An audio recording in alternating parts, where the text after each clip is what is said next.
আসসালামু আলাইকুম viewers. So আজকে আপনাদেরকে একটা ভিডিও শেয়ার করব। তো সেটা হচ্ছে কোনো ইলেকট্রিক সাইকেল রিলেটেড না। আমি ই বাইক বা এসব রিলেটেড সবসময় ভিডিও তৈরি করি বা ব্যাটারি রিলেটেড, কিন্তু আজকে একটু ডিফারেন্ট। সো সামনে জিনিসটা দেখে অনেকেই হয়তো গেস করতে পারছেন যে এটা একটা আসলে ওয়াটার, কি বলে এটা, আপনার শীতকালের জন্য খুবই দরকারি একটা জিনিস, হিটার। তো এখন আমি যেহেতু হিটার তো সবাই বানায়, আসলে আমি এখানে ইউনিক কিছু নাই, বাট সিম্পলি আমি আমার ক্রিয়েটিভিটি ইউজ করছি বা নর্মাল সিম্পল চিন্তা ভাবনা যেটাই বলেন। তো অনেকেই ভাবতে পারেন যে ভাই এটা কত খরচ হয়েছে বা এটা আসলে কাজ করে কেমনি করে, কিন্তু এখন চলতেছে। হ্যাঁ, কীভাবে কাজ করে বা কী জিনিস। তো ফার্স্টে আপনাদের আমি কনস্ট্রাকশন থাকে আমি কী কী করছি। প্রথম জিনিস, আমি এখানে একটা ফুলের টপ কিনছি। হ্যাঁ, ফুলের টপ চিনেন না? ফুলের টপ আমরা যেই ফুল টুল রাখি, তো এগুলো ডিজাইন করে এটা আমার নিচে হচ্ছে আপনার 150 টাকা এই ফুলের টপটা। তো আমি একটা ফুলের টপ কিনছি, কেনার পরে তারপরে এখানে আমার একটা পাওয়ার সাপ্লাই আছে 12 ভোল্টের। এটা আমার বাসায় পুরাতন পড়েছিল, সো ওটার দাম সম্পর্কে আমি আপনাদেরকে ঠিক জানি না। আর এইখানে পিছনে আমি আরেকটা জিনিস ইউজ করছি, সেটা হচ্ছে একটা ফ্যান, 12 ভোল্টের একটা ফ্যান ইউজ করছি। এগুলো 50 থেকে 40, 50, 60 বিভিন্ন দামের পাওয়া যাবেন। এইগুলো একটা জিনিস। আর এখানে সামনে যে কয়েলটা দেখতে পাচ্ছেন, এটা হচ্ছে এই জিনিস, এই যে এটা এটা হচ্ছে আপনার 20 টাকা একটা কয়েল, ঠিক আছে। আর একটা এরকম টিনের খাঁচার মধ্যে ভরে, এটা হচ্ছে আপনার 1000 ওয়াটের কয়েল। হ্যাঁ, 1000 ওয়াটের কয়েল। এখানে আমার 2টা কয়েল আছে, ঠিক আছে। তো সিম্পল কানেকশন হচ্ছে সিম্পল। আর এখানে আপনার ওয়্যারিং আমি যা করছি সেগুলো হচ্ছে আপনার জাস্ট অ্যাজ নর্মাল ওয়্যারিং, যাই বলেন না কেন। তো এখন আমি আসলে এটা একটা ট্রায়াল পারপাসে বানাইছিলাম, কিন্তু দেখলাম যে কাজ আপনার ভালোই করে। সো কাজ আপনার ভালোই করে, যার জন্য হচ্ছে আপনার আমি ভাবলাম যে না, ঠিক আছে, একটা ট্রাই মারা যায়, এটা আপনাদের সাথে শেয়ার করি। আসলে আমি একটু আগে বানাইছি যদিও এটা, আমি একটু আধা ঘন্টা ধরে 20 মিনিট ধরে আমি এটা চালাচ্ছি, দেখলাম যে না, খুব ভালো পারফরমেন্স দিচ্ছে। তো এখন আপনাদেরকে আমি দেখাই যে আসলে ওটার কীরকম টেম্পারেচার। আমার বাইরের টেম্পারেচার, দুঃখিত আমার টেবিল খুব ম্যাচ হয়ে আছে, তার জন্য খুবই সরি। সো বাইরের টেম্পারেচার হচ্ছে আপনার 27, না ফারেনহাইট, না সেলসিয়াস, না ফারেনহাইট, 26 ডিগ্রি সেলসিয়াস, বাইরের তাপমাত্রা 24, 26 এরকম, ঠিক আছে। আর আমি আগে আমার এই ওপরের তাপমাত্রা রাখি, ওপরের তাপমাত্রাও কিন্তু 36 ডিগ্রি, এটা আমার কিন্তু যে ইটা আপনার হচ্ছে হলো মাটির কারণে খুবই খুবই আপনার হচ্ছে ঠান্ডা থাকে। এটা দেখুন, এটা মাত্র 34 ডিগ্রি সেলসিয়াস, যাতে আমার এই উপরে আমার যে মেশিনটা আছে, এটা কি বলে, পাওয়ার সাপ্লাই। আর সামনে দেখুন, সামনে প্রায় হচ্ছে অলমোস্ট আপনার, এটা কিন্তু বাতাস বেরোচ্ছে 300 ডিগ্রি সেলসিয়াস। হ্যাঁ, 300 ডিগ্রি সেলসিয়াস বাতাস বেরোচ্ছে। একটা আমি এখানকার, দেখুন এটা কিন্তু এখানে আছে, আমি এখানকার টেম্পারেচার দেখে আপনাদেরকে, দেখছেন 155 ডিগ্রি হাওয়া বেরোচ্ছে এটা দিয়ে। ঠিক আছে, কাছে গেলে আরও বাড়বে, বাট আমি এটা কিন্তু আপনার যথেষ্ট কাজ করে। আমি আপনার দেখতে পাচ্ছেন এটা খুব লাল হয়ে আছে আপনার এই যে এইগুলো ফিলামেন্টগুলো। যাই হোক, সো জিনিসটা খুবই সিম্পল আমার কাছে আসলে। এই দেখুন, আমি পিছন দিক দিয়ে ফ্যান, এই যে ফ্যান, এই ফুলের টপটা ভেঙে এদিক দিয়ে আপনার ফ্যানের জন্য, সার্কুলেশনের জন্য জায়গা করছি। এখানে 12 ভোল্টের একটা লাইন লাগাইছি, সেই লাইন ডিরেক্টলি এসে একটা সুইচ লাগাইছি আপনার, এসি সুইচ, এটার সাথে কানেক্টেড। অ্যান্ড সেটা আমার এখানে আপনার এতে পাওয়ার দিচ্ছি আমি। যাই হোক, সো জিনিসটা খুবই সিম্পল, কিন্তু কাজ ভালো করতেছে আপনার। এটা একদম খুব হাই টেম্পারেচার, গরমের জন্য তো আমার মনে করেন, শীতের জন্য তো আমার খুব মনে করেন যে কার্য, ভাবছিলাম এটা কিনবো, কিন্তু নিজের জিনিস তৈরি করার মধ্যে আলাদা মজাই আলাদা।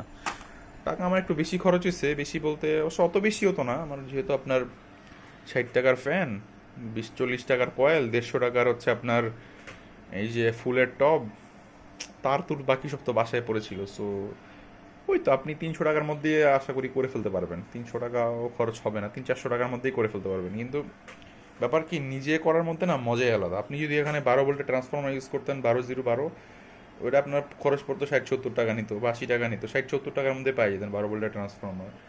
ওটা আপনি রেকটিফাইড ইউজ করতেন, তাহলে আমার খরচ আরও কমে যাবে। মোদ্দা কথা হচ্ছিল, আমি আপনাদেরকে জিনিসটা দেখাইলাম যে আসলে নিজে তৈরি করার মধ্যে কোনো জিনিসের মধ্যে মজাই আলাদা।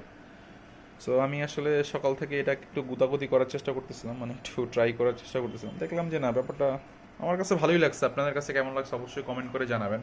জিনিসটা খুবই ছোট বাট হেভি পাওয়ারফুল। এখানে প্রায় 2000 ওয়াট চলতেছে আপনার। সো গরম নিয়ে আসলে এরা করার ব্যাপার না। এখন আমার একটু চিন্তার ব্যাপার হচ্ছে এই তারটা নাকি গলে যায় নাকি। সো তারটা আমি একটু ধরেই দেখি, না তারটা ঠান্ডাই আছে, কারণ যেহেতু হিটারের উপরে।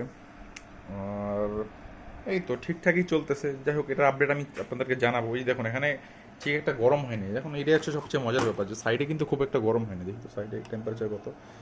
সাইডে টেম্পারেচার মাত্র 36, যেটা খুবই নর্মাল টেম্পারেচার, আমাদের ঘরের যে নর্মাল টেম্পারেচারের মতো। এখন আমি হাত দিয়ে ধরতেছি, আমার পিছনে একদম ফ্যানের কাছে টেম্পারেচার দেখি আমি ফ্যানের কাছে 29 ডিগ্রি, দেখুন 29, মানে একদম ফ্যানের কাছে 29-26, দ্যাট মিনস এই ফ্যান গলার কোনো সম্ভাবনা নাই যে এই টেম্পারেচার গলে যাবে, এরকম কিছু না।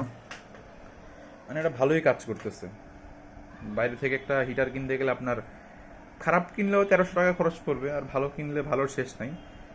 সো এই তো, আশা করি ছোট ভিডিওটা আপনার ভালো লাগছে। ইলেকট্রিক হিটার, রুম হিটার কীভাবে বানাইলাম সেটাও বলে দিলাম, কী কী লাগলো সেটাও বলে দিলাম, আর এই যে এই কয়েল কি ইউজ করলাম সেটাও বলে দিলাম। এই তো আশা করি। অ্যান্ড সেফটির একটা ব্যাপার আছে, সেফটির ব্যাপারটা হচ্ছে, আমি তো এটা সেফই বলতেছি বিকজ এটা আমি যেহেতু মানে আমি কাঠের উপর রাখছি, দেখুন এই যে আমার কাঠের টেবিলের উপর এটা রাখছি, যেহেতু আমার আমি এখানে মাটি ইউজ করছি, সো মাটির মধ্যে আপনার খুব মানে ভালো টেম্পারেচার সব মানে তাপমাত্রা হচ্ছে অ্যাবজর্ব করে, সেই দিক থেকে আমার ওটাও টেনশন নাই। ও বাবা, এখন তো খুব ভালোই গরম বেরোচ্ছে এটাতে। এখন এটাতে আপনার টেম্পারেচার ভালোই 300 পার হয়ে গেছে, 350, কত আসছে কিন্তু বুঝতে। যাক, এখন টেম্পারেচার বেশ ভালোই উঠছে এটাতে, 300 পার হয়ে গেছে, 311 ডিগ্রি আছে আপনার। যাই হোক, সো সেফটি সিকিউরিটি ব্যাপারটা হচ্ছে অবশ্যই। আরেকটা কথা আমি সবসময় বলবো, এদিকে আবার ধরেন না কেউ, হ্যাঁ আমি এটাকে এখনও ঠিকঠাক মতো কেসিং করিনি, মানে এটা সুন্দর মতো একটু প্যাকিং করব, কিন্তু জিনিসটা আমার কাছে ভালোই লাগছে। ছোটোখাটোর মধ্যে আপনার মানে খুব গরমও ভালো দিচ্ছে, ডিউরেবিলিটি ভালো হবে, ওই তো। যাক, আজকের মতো এই পর্যন্ত। আশা করি ভিডিওটা আপনার ভালো লাগছে, আর অবশ্যই জানাবেন যে ভাই এটা কেমন লাগছে আপনাদের কাছে জিনিসটা। একটু ঘোরায় ফেরা দেখায় আপনাদেরকে। দেখুন আমার কাছে কাভারটা সুন্দর লাগছে, মাটির কি সুন্দর টেরাকোটা করা ভিতরে। যাই হোক, আপনাদের আসলে কেমন লাগছে অবশ্যই জানাবেন, আর যদি কোনো কোশ্চেন থাকে তাহলেও বলবেন। আর একটা জিনিস অবশ্যই মাথায় রাখবেন, হ্যাঁ কখনোই আপনার এসব অত বড় বড় কারেন্ট বা বিদ্যুৎ নিয়ে খেলাখেলির সময় ডেফিনেটলি আপনারা সতর্ক থাকবেন, কারণ এখানে কিন্তু সব জায়গায় ইলেকট্রিসিটি। হ্যাঁ আমি এটাকে এখনও তো বানাইনি, মানে আমি সুন্দর মতো এটাতে প্যাকিং করবো, দিক দিয়ে প্যাকিং করবো যাতে আমার হাতটা যাতে অ্যাক্সিডেন্টলি না যায়, অথবা এটার মধ্যে একটা বক্সিং করবো আর কি, যাতে সুন্দর করে। সো এই তো, আমার জিনিসও ভালো, সব কিছু ঠিকঠাক আছে, ফাইন। আজকের মতো এই পর্যন্তই, ভালো থাকবেন, সুস্থ থাকবেন, আসসালামু আলাইকুম।